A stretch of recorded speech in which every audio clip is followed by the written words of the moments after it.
Hello everyone WhatsApp के छ सबजना आरामै हुनुहुन्छ होला हैन अनि हामी चाहिँ हाम्रो सर्ट भिडियो बनाएर हैन अनि यहाँ शरद दाइलाई चाहिँ पुरै घाँस चाहियो अरे बाख्रालाई हैन शरद दाइको बाख्रालाई अनि त्यही भएर हामी चाहिँ त मास्तिर डाँडातिर आएको थियौँ अनि हाम्रो युट्युब सर्ट हैन हाम्रो कमेडी भिडियोहरू कस्तो लाग्दैछ प्रतिक्रिया दिनु होला हैन तपाईहरुको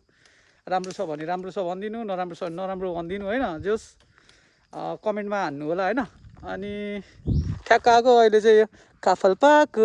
पाको भन्ने चराले पुरै हामीलाई सूचना दिएको थियो काफल पाको भनेर हैन अनि ठ्याक्क अहिले आएको ठ्याक्क काफलहरू पाकिरहेको रहेछ के काफल भन्छ केलाई के भन्छ अरे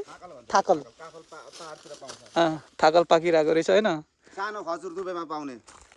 दुबई हैन नेपालमा हाम्रोमा सानो तर त्यस्तो खजुर र थाकलको एउटै हुन्छ नि काफल अनि उसको खजुरको थाकलको एउटै हुन्छ देख्न सक्नुहुन्छ गाइस थाकल अब पुरै छ हैन यतातिर बाटो हिँड्नेले त्यही पनि यसरी भाँचेको छ भाँच्नु त नहुनु पर्ने हैन ठिक छ केही छैन खानाको लागि फलेको फल हो हैन ल घाँस काट्न जानु न त नि अब ल है त चट्ट दामी लाग्यो के यस्तो रोड साइडमा हैन टन्न पाकिरहेको रहेछ हैन त्यही भएर यसो एउटा टक्क हैन भिडियो सिडियो बनाइदिउँ न भनेर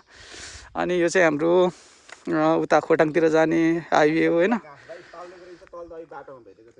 अनि यो चाहिँ हाम्रो भनौँ न शेर्पा समुदायलाई चाहिँ राख्ने ठाउँ हो हैन अनि चट्ट शेर्पा समुदायलाई राख्ने ठाउँमा यस्तो मान्छेहरू यहाँ डराउँछन् छिर्नलाई घाँसहरू होला भनेर भनेको रोइन्छ यहाँ स्याल दिमाग लगाएर आएको हामी हैन अब यतातिर चाहिँ पुरै हुन्छ नि त अब चेनमा अब मान्छेहरू डराउँछ घाँस काट्दैन भनेर पुरै स्याल दिमाग लगाएर आएको यत्रको डराउनु मान्छे एकदम बहादुर भइसक्यो आजकलको मान्छेहरू सब पुरै ब्रेभ हैन सब चट्टा के गर्नु गाह्रो छ हैन अब घाँस पनि भेटिन अब तलतिर जानु पर्यो अब हैन बाटोमा भेटियो भने लुसेर हिँड्दिने अब भेटिएन भने त के गर्नु टाउको ठोकाउनु मिल्दैन हैन ल बाई बाई गाइस फेरि हामी अर्को भ्लगमा भेटौँ ल।